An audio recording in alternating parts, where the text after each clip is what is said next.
Absolutely, without question. We've had many conversations at this table. Bill Maher ticked down some examples. But so what? And what? A lively exchange unfolded on Abby Phillips' CNN program as S.E. Cupp, who has long been critical of Donald Trump, joined Jennifer Welch from the I Had It podcast to argue that Trump's actions reflect authoritarian tendencies. Scott Jennings was also part of the discussion, creating a panel with sharply different perspectives that led to several heated moments. Some of the points raised sparked plenty of debate, and after we watch a few of the highlights together, I'll share my own thoughts on what stood out, what I agreed with, and where I think the conversation becomes especially interesting. There are some Democrats who have been at this level. If this is a 10, they've been at a 10 for a while now. But there are some people, and I think one of them is the person that Ezra Klein was talking to in that podcast, Radley Balco, and even President Obama, who have been kind of reluctant to go there. But they're going there now. I mean, do you see that shift happening? Definitely. It's definitely happening. You see complete moral collapse of the United States government. The cabinet meeting with 3.5 hours of superficial praise is so cringeworthy. He's attacking the Fed. He's attacking all of our institutions. He's eliminating FEMA. It is horrifying that he is putting troops against American citizens because he claims that he's the law and order president. But we all know that's a lie because he's a convicted felon. He pardons convicted felons. He surrounds himself with obsequious people that kiss his ass all day, every day. It's nauseating and painful to see how weak he is to Vladimir Putin and others. I mean, what do you think about all of this? I mean, a lot of people say that alarmism doesn't help Democrats, but there are also things happening that Trump is doing that are alarming, even conservatives. Well, alarmism alone doesn't do anything. And I think Democrats have gotten very good at correctly identifying the problem, naming the problem, whether it's fascism or authoritarianism. This is all true. Do you think that's an accurate description of what is happening right now? Absolutely, without question. We've had many conversations at this table. Bill Maher ticked down some examples. But so what? And what? And what next? The conversations I don't hear Democrats having is what we're going to do about it. It can't just be Gavin Newsom tweeting like the president does. That's not it. It can't be sit-ins and protests. If Democrats want to combat this and get a chance at another election, and I understand where Bill Maher is going with this, that like elections might not happen in future years if this continues.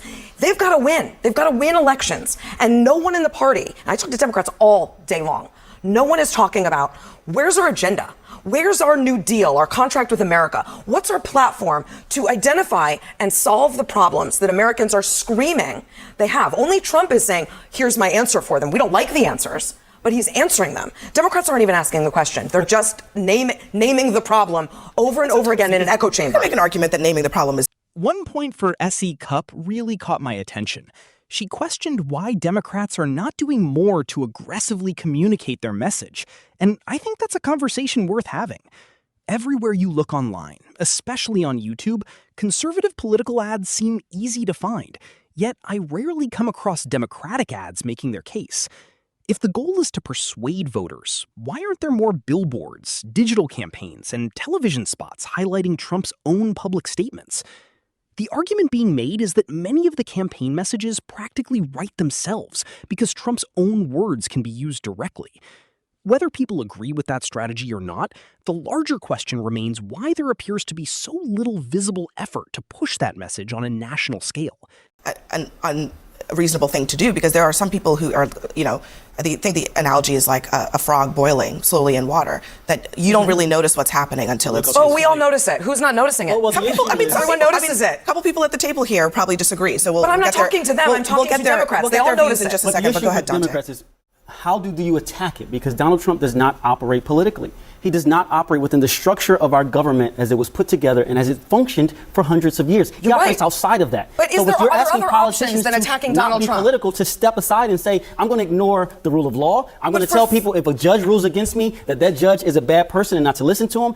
I don't know if we want Democrats to join in that fight, but there has to be a way to combat it. No one's saying that, but for 3 election cycles, the Democratic plan seems to have been let Trump hang himself and go after Trump. This isn't about Trump. The voters need to be talked to in ways that aren't Democrats sneering at them, saying, you're safe, look at this graph. The economy's great, look at these numbers. That may be but that's exactly what Democrats are doing. They're doing it with illegal immigrants, they're doing it with crime, and they're doing it with the government. You said it's the way government functions. A supermajority of the American people say government is dysfunctional. They don't trust government. Go back to the Ike LBJ days, and trust in government was in the 70s.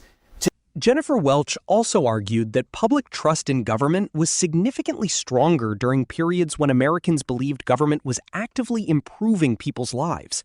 She contrasted that with her view of the current political climate, criticizing the Trump administration as being more focused on taking benefits away, increasing enforcement against immigrants, and directing attention toward cultural issues such as transgender athletes, instead of expanding programs that help everyday citizens. She pointed to administrations like Dwight Eisenhower's, Lyndon B. Johnson's, and Franklin D. Roosevelt's as examples of governments that earned broader approval because they delivered tangible benefits to the public. Throughout her commentary, she also took aim at Republican strategist Pete Seat, arguing that his philosophy favors a much smaller government role than the approach she believes best serves Americans. In the 30s, the low water mark, and I think it's delicious that Barack Obama is weighing in, the low water mark during the era was 10% when Barack Obama was president. Only 10% of Americans trusted government. That's what propelled Donald Trump into the White House. He's being responsive to the problems that Americans are facing. You can't trust government. And he's enforcing the laws that are on the books. We can talk Putting about troops those in numbers. Washington is the law. You can't trust government when they call in Republican leaders from Indiana and say, hey, you have to figure out a way to redistrict so that we can get more seats. That's not how government is supposed to work. And is 100% legal in the state of Indiana. You can do that. There's no prohibition. Now, whether they will do it or not, I think this is a very key point that you just brought up. I mean, whether it's Indiana or anything else that Trump is doing, D.C., lots of things are permissible, but many presidents, many political figures before Trump did not do them because in this country, you have choices here, right? There are laws on the books that allow you to do certain things, and many politicians say, we're not going to go there because, let's say, hypothetically, that's reserved for extreme circumstances.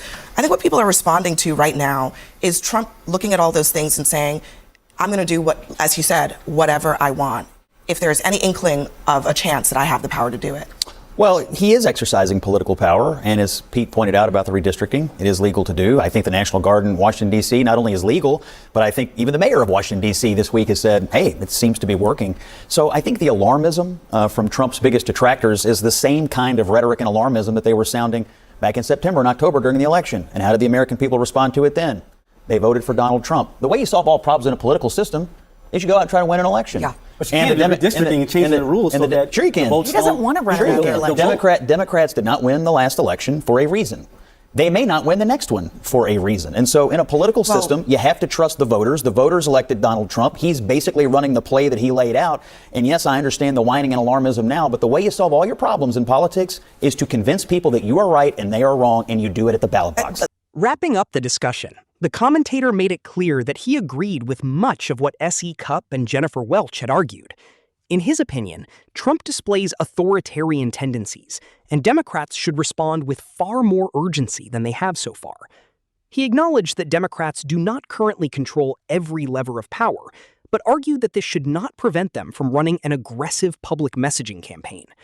He questioned why voters continue to see so many conservative advertisements while encountering comparatively few from Democratic organizations, especially with the midterm elections approaching. His view was that Trump's own public remarks provided enough material for a sustained advertising effort without requiring elaborate messaging. He also echoed Cupp's concern that Democrats appear to be relying on the idea that Trump will politically damage himself over time, a strategy he argued has produced mixed results over the past decade. He closed by inviting viewers to weigh in with their own opinions, asking whether they agreed with Cupp and Welch's characterization of Trump, whether they viewed the current moment as a broader moral challenge for American government, and whether Democrats should adopt a much more aggressive political strategy moving forward, before signing off until the next video.